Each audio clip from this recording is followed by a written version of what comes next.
اعوذ باللہ من الشیطان الرجیم بسم اللہ الرحمن الرحیم ربنا وابعث فیہم رسولا منہم یتلو علیہم آیاتک ویعلمہم الکتاب والحکمت ویزکیہم انک انت العزیز الحکیم۔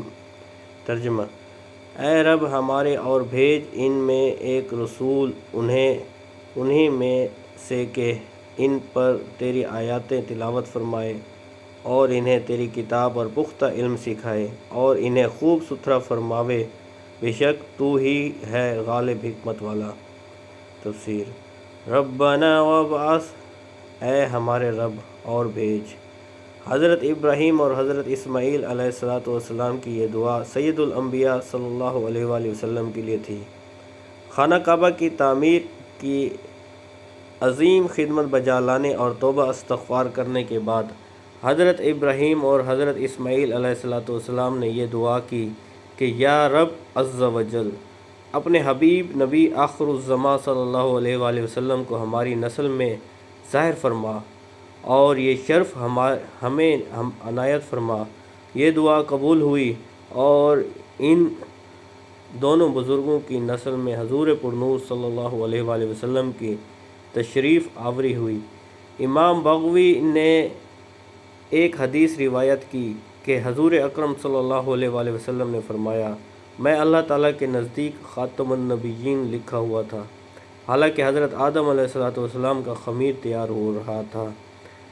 میں تمہیں اپنے ابتدائی حال کی خبر دوں، میں دعائے ابراہیم ہوں، بشارت عیسیٰ ہوں، اپنے والدہ کی اس خواب کی تعبیر ہوں جو انہوں نے میری ولادت کے وقت دیکھی، اور ان کے لیے ایک بلند نور ظاہر ہوا جس سے ملک شام اور ایوان اور محلات ان کے لیے روشن ہو گئے۔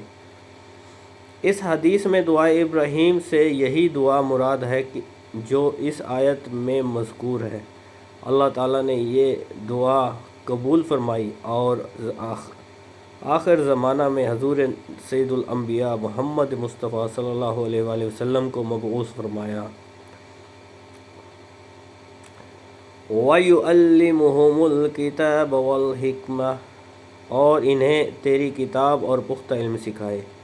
آیت میں کتاب سے مراد قرآن پاک اور اس کی تعلیم سے اس کے حقائق و معنی کا سکھانا مراد ہے، اور حکمت میں سنت، احکام شریعت اور اسرار وغیرہ سب داخل ہیں۔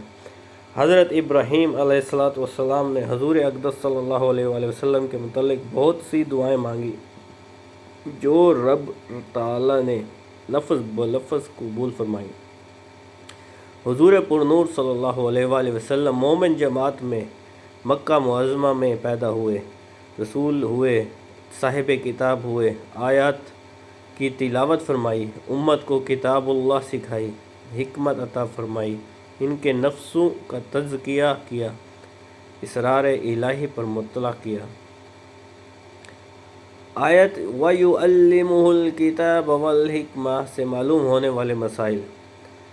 اس آیت سے صحابہ کرام رضی اللہ تعالیٰ عنہ کی بھی شان معلوم ہوئی کہ حضور اکرم صلی اللہ علیہ وآلہ وسلم نے جن کو کتاب و حکمت سکھائی اور جنہیں پاک و صاف کیا، ان کے اولین مصداق صحابہ ہی تو تھے۔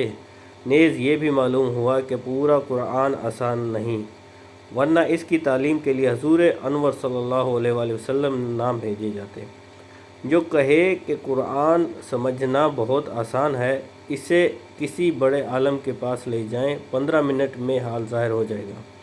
یہ بھی معلوم ہوا کہ قرآن کے ساتھ حدیث کی بھی ضرورت ہے۔ الحکمہ کا ایک معنی سنت بھی کیا گیا ہے، جیسا کہ مشہور مفسر حضرت قتادہ رضی اللہ تعالی عنہ نے فرمایا کہ حکمت سنت ہی ہے۔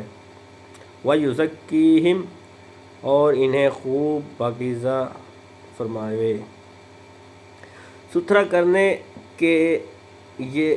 کے یہ معنی ہے کہ نفس کو گناہوں کی آلودگیوں، شہوت و خواہشات کی علائشوں علائشوں اور ارواح کی قدورتوں سے پاک و صاف کر کے آئینہ دل کی تجلیات و انوار الہیہ دیکھنے کے قابل کر دیں، تاکہ اسرار الہی اور انوار باری تعالیٰ اس میں جلوہ گر ہو سکیں۔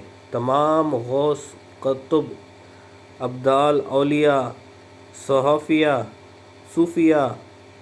فقہا، علماء کا تزکیہ اسی مقدس بارگاہ سے ہوتا ہے۔ صدق اللہ العظیم۔